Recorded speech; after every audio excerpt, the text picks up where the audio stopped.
Hollywood science fiction സിനിമകളിൽ നാം പലപ്പോഴും അത്ഭുതപ്പെടുത്തുന്ന സാങ്കേതിക വിദ്യകൾ കണ്ടിട്ടുണ്ട്. ശൂന്യതയിൽ നിന്ന് ഊർജ്ജം ഉൽപ്പാദിപ്പിക്കുന്ന യന്ത്രങ്ങളും പറക്കുന്ന കാറുകളുമൊക്കെ അതിൽ ചിലതാണ്. എന്നാൽ അടുത്തുള്ള ഒരു ഇന്ധന പമ്പിൽ പോയി നിങ്ങളുടെ കാറിലേക്ക് വായുവിൽ നിന്ന് നിർമ്മിച്ചെടുത്ത പെട്രോളോ ഡീസലോ നിറയ്ക്കുന്ന ഒരു രംഗം ഒന്ന് സങ്കല്പിച്ചു നോക്കൂ. കേൾക്കുമ്പോൾ തികച്ചും അവിശ്വസനീയവും അസാധ്യവുമെന്ന് തോന്നാവുന്ന ഈ ആശയം ഇന്നൊരു സയൻസ് ഫിക്ഷൻ കഥയല്ല, മറിച്ച് നമ്മുടെ കൺമുന്നിൽ യാഥാർത്ഥ്യമായിക്കൊണ്ടിരിക്കുന്ന ശാസ്ത്രീയ മുന്നേറ്റമാണ്. ജപ്പാനിലെ ശാസ്ത്രജ്ഞർ വായുവിൽ നിന്ന് നേരിട്ട് പെട്രോൾ, ഡീസൽ, ജെറ്റ് ഇന്ധനം എന്നിവ നിർമ്മിക്കുന്നതിനുള്ള വിപ്ലവകരമായ സാങ്കേതിക വിദ്യ വികസിപ്പിച്ചെടുത്തു കഴിഞ്ഞു. എയർ ഫ്യൂവൽ അഥവാ സിന്തറ്റിക് ഫ്യൂവൽ എന്നറിയപ്പെടുന്ന ഈ നവീന ഇന്ധനം ലോകം കാത്തിരിക്കുന്ന ഏറ്റവും വലിയ ഊർജ്ജ വിപ്ലവത്തിന് തുടക്കമിടുകയാണ്. ഭൂമിക്കടിയിൽ നിന്നും കുഴിച്ചെടുക്കുന്ന ഫോസിൽ ഇന്ധനങ്ങൾക്ക് പകരമായി വായുവിനെ തന്നെ ഇന്ധനമാക്കി മാറ്റുന്ന ഈ മാന്ത്രിക വിദ്യ മനുഷ്യരാശിയുടെ ചരിത്രത്തിലെ ഏറ്റവും നിർണായകമായ ഒരു ചുവടുവെപ്പായി മാറുമെന്നാണ് ശാസ്ത്രലോകം വിലയിരുത്തുന്നത്. കാലാവസ്ഥാ വ്യതിയാനവും ആഗോള താപനവും ഭൂമിയുടെ നിലനിൽപ്പിന് തന്നെ ഭീഷണിയായിക്കൊണ്ടിരിക്കുന്ന ഈ കാലഘട്ടത്തിൽ കാർബൺ പുറന്തള്ളൽ കുറയ്ക്കുക എന്നത് ലോകരാജ്യങ്ങളുടെ ഏറ്റവും വലിയ വെല്ലുവിളിയാണ്. വാഹനങ്ങളിൽ നിന്നും വ്യവസായശാലകളിൽ നിന്നും പുറന്തള്ളപ്പെടുന്ന ഹരിതഗൃഹ വാതകങ്ങൾ അന്തരീക്ഷത്തെ വലിയ തോതിൽ മലിനമാക്കുന്നു. ഇതിനോടൊപ്പം തന്നെ കുതിച്ചുയരുന്ന ക്രൂഡ് ഓയിൽ വിലയും എണ്ണ ഉൽപ്പാദക രാജ്യങ്ങളെ ആശ്രയിക്കേണ്ടി വരുന്ന അവസ്ഥയും ഇന്ത്യ ഉൾപ്പെടെയുള്ള രാജ്യങ്ങളുടെ സമ്പദ് വ്യവസ്ഥയെ സാരമായി ബാധിക്കുന്നുണ്ട്. ഇലക്ട്രിക് വാഹനങ്ങൾ ഒരു പരിഹാരമായി ഉയർന്നു വന്നിട്ടുണ്ടെങ്കിലും വലിയ ട്രക്കുകൾ, കപ്പലുകൾ, വിമാനങ്ങൾ എന്നിവയെ പൂർണ്ണമായും വൈദ്യുതിയിലേക്ക് മാറ്റുക എന്നത് നിലവിലെ സാങ്കേതിക വിദ്യയിൽ ഏറെ ദുഷ്കരമാണ്. ഇവിടെയാണ് എയർ ഫ്യൂവൽ എന്ന ആശയത്തിൻ്റെ പ്രസക്തി.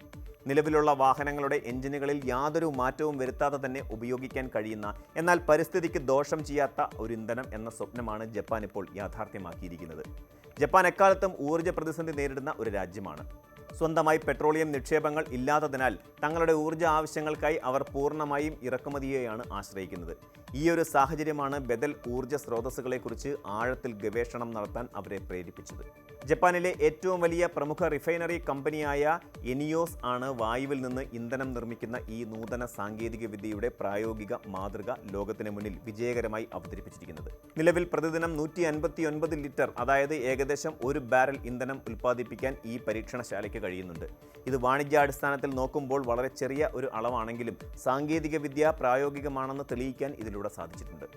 ഈ സിന്തറ്റിക് ഇന്ധനത്തിൻ്റെ ഏറ്റവും വലിയ പ്രത്യേകത അത് നമ്മുടെ സാധാരണ വാഹനങ്ങളിൽ ഉപയോഗിക്കാൻ കഴിയും എന്നതാണ്. പ്രമുഖ വാഹന നിർമ്മാതാക്കളായ ടൊയോട്ട, ഹിനോ മോട്ടോഴ്സ് തുടങ്ങിയ കമ്പനികൾ ഇതിനകം തന്നെ തങ്ങളുടെ വാഹനങ്ങളിൽ എനിയോസ് നിർമ്മിച്ച ഈ ഇന്ധനം പരീക്ഷിച്ച് വിജയിച്ചിട്ടുണ്ട്. പഴയ ഡീസൽ അല്ലെങ്കിൽ പെട്രോൾ എഞ്ചിനുകൾ ഒഴിവാക്കി പുതിയ ഇലക്ട്രിക് എഞ്ചിനുകളിലേക്ക് മാറാൻ കോടിക്കണക്കിന് ഡോളർ ചെലവാക്കേണ്ടി വരുന്ന ലോകത്തിന് നിലവിലുള്ള എഞ്ചിനുകളിൽ തന്നെ ഒഴിക്കാൻ കഴിയുന്ന ഈ ഡ്രോപ്പ് ഇൻ ഫ്യൂവൽ വലിയൊരു ആശ്വാസമാണ് നൽകുന്നത്. ആഗോളതലത്തിൽ ഈ സാങ്കേതിക വിദ്യ വികസിക്കുകയാണെങ്കിൽ ഭാവിയിൽ ഗൾഫ് രാജ്യങ്ങളെ ആശ്രയിക്കാതെ തന്നെ സ്വന്തം രാജ്യത്തെ വായുവിൽ നിന്നും ആവശ്യമായ ഇന്ധനം ഉൽപ്പാദിപ്പിക്കാൻ ഓരോ രാജ്യത്തിനും സാധിക്കും. ഒറ്റനോട്ടത്തിൽ വായുവിൽ നിന്ന് ഇന്ധനമുണ്ടാക്കുക എന്നത് ഒരു മാന്ത്രിക വിദ്യയാണെന്ന് തോന്നാമെങ്കിലും ഇതിനു പിന്നിൽ വളരെ കൃത്യമായ ശാസ്ത്രീയ തത്വങ്ങളും രാസപ്രക്രിയകളുമുണ്ട്. അടിസ്ഥാനപരമായി പെട്രോളും ഡീസലുമൊക്കെ ഹൈഡ്രോ കാർബണുകളാണ്, അതായത് ഹൈഡ്രജനും കാർബണും ചേർന്നുള്ള സംയുക്തങ്ങൾ. ഫോസിൽ ഇന്ധനങ്ങളിൽ ഈ കാർബണും ഹൈഡ്രജനും ലക്ഷക്കണക്കിന് വർഷങ്ങൾ കൊണ്ട് ഭൂമിക്കടിയിൽ പ്രകൃത്യാ സംയോജിച്ചാണ് ഉണ്ടാകുന്നത്.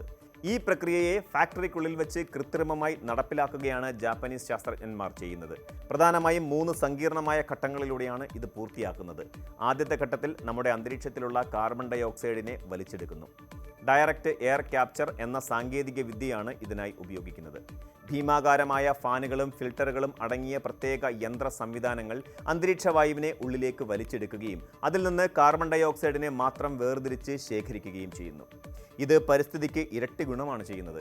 കാരണം ഇന്ധനം നിർമ്മിക്കാൻ ആവശ്യമായ കാർബൺ ലഭിക്കുന്നതിനൊപ്പം തന്നെ അന്തരീക്ഷത്തിൽ അധികമുള്ള ഹരിതഗൃഹ വാതകങ്ങളെ വലിച്ചെടുത്ത് ആഗോള താപനം കുറയ്ക്കാനും ഈ പ്രക്രിയ സഹായിക്കുന്നു. രണ്ടാമത്തെ ഘട്ടത്തിൽ ഇന്ധനത്തിനാവശ്യമായ ഹൈഡ്രജൻ കണ്ടെത്തുന്നു. ഇതിനായി ജലം ഉപയോഗിച്ചുള്ള ഇലക്ട്രോലൈസിംഗ് പ്രക്രിയയാണ് ആശ്രയിക്കുന്നത്. വെള്ളത്തിലൂടെ വൈദ്യുതി കടത്തിവിട്ട് അതിനെ ഹൈഡ്രജനും ഓക്സിജനുമായി വിഭജിക്കുന്നു. ഇവിടെ ഉപയോഗിക്കുന്ന വൈദ്യുതി പൂർണ്ണമായും സൗരോർജ്ജം, കാറ്റ് എന്നിവയിൽ നിന്നുള്ള പുനരുപയോഗ ഊർജ്ജമായിരിക്കണം എന്നതാണ് ഏറ്റവും പ്രധാനപ്പെട്ട കാര്യം. അങ്ങനെ ഉൽപ്പാദിപ്പിക്കപ്പെടുന്ന ഹൈഡ്രജനെ ഗ്രീൻ ഹൈഡ്രജൻ എന്ന് വിളിക്കുന്നു. ഫോസിൽ ഇന്ധനങ്ങൾ കത്തിച്ചുണ്ടാകുന്ന വൈദ്യുതി ഉപയോഗിച്ചാൽ ഈ പ്രക്രിയയുടെ പാരിസ്ഥിതിക ഗുണം പൂർണ്ണമായും ഇല്ലാതാകും. അതിനാൽ പൂർണ്ണമായും ഹരിതോർജ്ജം ഉപയോഗിച്ചാണ് എനിയോസ് ഈ പ്രക്രിയ നിർവഹിക്കുന്നത്. മൂന്നാമത്തെയും അവസാനത്തെയും ഘട്ടത്തിലാണ് യഥാർത്ഥ വിസ്മയം സംഭവിക്കുന്നത്. ഫിഷൻ ട്രോപ്ഷ് എന്ന നൂറ്റാണ്ടുകൾ പഴക്കമുള്ള ഒരു രാസപ്രക്രിയയിലൂടെ ആദ്യഘട്ടത്തിൽ ശേഖരിച്ച കാർബൺ ഡൈ ഓക്സൈഡിനെയും രണ്ടാം ഘട്ടത്തിൽ ലഭിച്ച ഗ്രീൻ ഹൈഡ്രജനെയും വലിയ മർദ്ദത്തിലും താപനിലയിലും സംയോജിപ്പിക്കുന്നു. ഉൽപ്രേരകങ്ങളുടെ സാന്നിധ്യത്തിൽ നടക്കുന്ന ഈ രാസപ്രവർത്തനത്തിന്റെ ഫലമായി ക്രൂഡ് ഓയിലിന് സമാനമായ സിന്തറ്റിക് ഹൈഡ്രോ കാർബൺ ഇന്ധനം രൂപപ്പെടുന്നു. ഇതിനെ പിന്നീട് സാധാരണ റിഫൈനറികളിൽ ചെയ്യുന്നത് പോലെ ശുദ്ധീകരിച്ച് പെട്രോൾ, ഡീസൽ, വിമാനങ്ങളിൽ ഉപയോഗിക്കുന്ന വ്യോമയാന ഇന്ധനം എന്നിവയാക്കി മാറ്റാൻ സാധിക്കും. എയർ ഫ്യൂൽ സാങ്കേതികവിദ്യയുടെ കടന്നുവരവ് ഭൂമിയിലെ രാഷ്ട്രീയ സാമ്പത്തിക സമവാക്യങ്ങളെ ആകെ മാറ്റിമറിക്കാൻ പോകുന്നതാണ്. ഇന്ത്യ, ചൈന, ദക്ഷിണ കൊറിയ തുടങ്ങിയ അതിവേഗം വളരുന്ന സമ്പദ് വ്യവസ്ഥകൾ തങ്ങളുടെ വിദേശ നാണ്യ ശേഖരത്തിന്റെ സിംഹഭാഗവും ചെലവാക്കുന്നത് ക്രൂഡ് ഓയിൽ ഇറക്കുമതി ചെയ്യുന്നതിനാണ്. ഗൾഫ് രാജ്യങ്ങളിൽ ഉണ്ടാകുന്ന ചെറിയ രാഷ്ട്രീയ അസ്ഥിരതകൾ പോലും ഈ രാജ്യങ്ങളിലെ ഇന്ധനവിലയും നാണയപ്പെരുപ്പത്തെയും ബാധിക്കാറുണ്ട്. എന്നാൽ വായുവും സൂര്യപ്രകാശവും ഉപയോഗിച്ച് സ്വന്തം മണ്ണിൽ തന്നെ ഇന്ധനം നിർമ്മിക്കാൻ കഴിഞ്ഞാൽ അത് ഇന്ത്യയെപ്പോലെയുള്ള രാജ്യങ്ങൾക്ക് നൽകുന്ന ഊർജ്ജ സുരക്ഷയും സാമ്പത്തിക ഭദ്രതയും വിവരണാതീതമായിരിക്കും. വിദേശ നാണയത്തിന്റെ ചോർച്ച തടയാനും സമ്പദ് വ്യവസ്ഥയെ കൂടുതൽ കരുത്തുറ്റതാക്കാനും ഇതിലൂടെ സാധിക്കും. കൂടാതെ ഇതൊരു കാർബൺ ന്യൂട്രൽ പ്രക്രിയയാണ്. അതായത് ഈ സിന്തറ്റിക് ഇന്ധനം വാഹനങ്ങളിൽ കത്തിക്കുമ്പോൾ കാർബൺ ഡൈ ഓക്സൈഡ് പുറന്തള്ളപ്പെടുന്നുണ്ടെങ്കിലും ഈ ഇന്ധനം നിർമ്മിക്കാനായി അത്രയും തന്നെ കാർബൺ ഡൈ ഓക്സൈഡ് അന്തരീക്ഷത്തിൽ നിന്നും വലിച്ചെടുത്തിട്ടുണ്ട്. അതിനാൽ അന്തരീക്ഷത്തിലെ കാർബണിന്റെ അളവിൽ പുതുതായി യാതൊരു വർധനവും ഉണ്ടാകുന്നില്ല. ഇലക്ട്രിക് വിമാനങ്ങൾ നിർമ്മിക്കുക എന്നത് ബാറ്ററി ഭാരം കാരണം നിലവിൽ അസാധ്യമായതിനാൽ വ്യോമയാന മേഖലയ്ക്ക് എയർ ഫ്യൂൽ ഒരു വലിയ അനുഗ്രഹമായി മാറും. കപ്പൽ ഗതാഗതത്തിനും ദീർഘദൂര ചരക്ക് ഗതാഗതത്തിനും ഈ ഇന്ധനം ഒരു മികച്ച ബദലായി മാറുമെന്ന കാര്യം ഉറപ്പാണ്. വായുവിൽ നിന്നുള്ള ഇന്ധനം ഒരു സ്വപ്നതുല്യമായ ആശയമാണെങ്കിലും ഇത് വാണിജ്യാടിസ്ഥാനത്തിൽ ലോകമെമ്പാടും ലാഭകരമാക്കണമെങ്കിൽ ഇനിയും നിരവധി കടമ്പകൾ കടക്കേണ്ടതുണ്ട്. ഏറ്റവും വലിയ വെല്ലുവിളി ഈ പ്രക്രിയയ്ക്ക് ആവശ്യമായ ഉയർന്ന ഊർജ്ജവും ഉൽപ്പാദന ചെലവുമാണ്. അന്തരീക്ഷത്തിൽ നിന്നും കാർബൺ ഡൈ ഓക്സൈഡ് വലിച്ചെടുക്കുന്നതിനും വെള്ളം വിഘടിപ്പിച്ച് ഹൈഡ്രജൻ വേർതിരിക്കുന്നതിനും വലിയ തോതിൽ വൈദ്യുതി ആവശ്യമാണ്. ലോകത്തിലെ ഭൂരിഭാഗം രാജ്യങ്ങളിലും ഇപ്പോഴും ഹരിതോർജ്ജത്തിന്റെ ഉൽപ്പാദനം ആവശ്യത്തിന് തികയുന്നില്ല. അതിനാൽ വൻതോതിൽ കാറ്റാടിപ്പാടങ്ങളും സൗരോർജ്ജ പാനലുകളും ഇതിനായി മാത്രം സ്ഥാപിക്കേണ്ടി വരും. നിലവിൽ പ്രകൃതിദത്തമായ ക്രൂഡ് ഓയിൽ ശുദ്ധീകരിച്ച് പെട്രോൾ എടുക്കുന്നതിനേക്കാൾ പല മടങ്ങ് സാമ്പത്തിക ചെലവ് സിന്തറ്റിക് ഇന്ധനം നിർമ്മിക്കാൻ ആവശ്യമുണ്ട്. കോടിക്കണക്കിന് ഡോളറുകളുടെ നിക്ഷേപവും നിരന്തരമായ ഗവേഷണങ്ങളും നടന്നാൽ മാത്രമേ ഈ സാങ്കേതികവിദ്യ സാധാരണക്കാരന് താങ്ങാൻ കഴിയുന്ന വിലയിലേക്ക് എത്തിക്കാൻ കഴിയൂ. കൂടാതെ വൻകിട ഉൽപ്പാദനശാലകൾ നിർമ്മിക്കുന്നതിനും അടിസ്ഥാന സൗകര്യങ്ങൾ ഒരുക്കുന്നതിനും വർഷങ്ങളുടെ കാത്തിരിപ്പ് വേണ്ടി വന്നേക്കാം. ഇതൊരു മാന്ത്രിക വടിയല്ലെന്നും സാമ്പത്തികമായി പ്രായോഗികമാക്കാൻ ഇനിയും സമയമെടുക്കുമെന്നും ശാസ്ത്രജ്ഞർ തന്നെ മുന്നറിയിപ്പ് നൽകുന്നുണ്ട്. എങ്കിലും മാറ്റത്തിന്റെ കാറ്റ് വീശി തുടങ്ങിയിരിക്കുന്നു എന്നത് വ്യക്തമാണ്. ഒരു കാലത്ത് സൂര്യപ്രകാശത്തിൽ നിന്നും വായുവിൽ നിന്നും വൈദ്യുതി ഉൽപ്പാദിപ്പിക്കുന്നത് വളരെ ചെലവേറിയ ഒരു കാര്യമായിരുന്നു. എന്നാൽ ഇന്ന് സാങ്കേതികവിദ്യയുടെ വളർച്ചയോടെ അത് വളരെ വേഗം സാധാരണവും ചെലവ് കുറഞ്ഞതുമായി മാറിക്കഴിഞ്ഞു. സമാനമായ ഒരു മാറ്റം എയർ ഫ്യൂലിൻ്റെ കാര്യത്തിലും ഭാവിയിൽ സംഭവിക്കുമെന്ന് ഉറപ്പാണ്.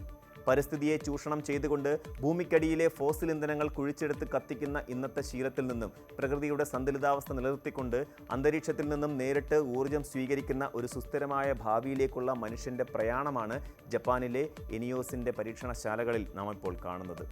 വരും ദശാബ്ദങ്ങളിൽ പെട്രോൾ പമ്പുകൾ എയർ ഫ്യൂവൽ സ്റ്റേഷനുകളായി മാറുന്ന ആ സുദിനത്തിനായി ലോകം വലിയ പ്രതീക്ഷയോടെ കാത്തിരിക്കുകയാണ്. ഇത് വെറുമൊരു കണ്ടുപിടുത്തമല്ല, മറിച്ച് വരും തലമുറയ്ക്ക് ഈ ഭൂമിയിൽ ശുദ്ധവായു ശ്വസിച്ച് ജീവിക്കാനുള്ള ഒരു വലിയ സാധ്യതയുടെ വാതിൽ തുറക്കൽ കൂടിയാണ്. കൂടുതൽ വാർത്തകൾക്ക് news 18 Keralam YouTube channel subscribe ചെയ്യുക.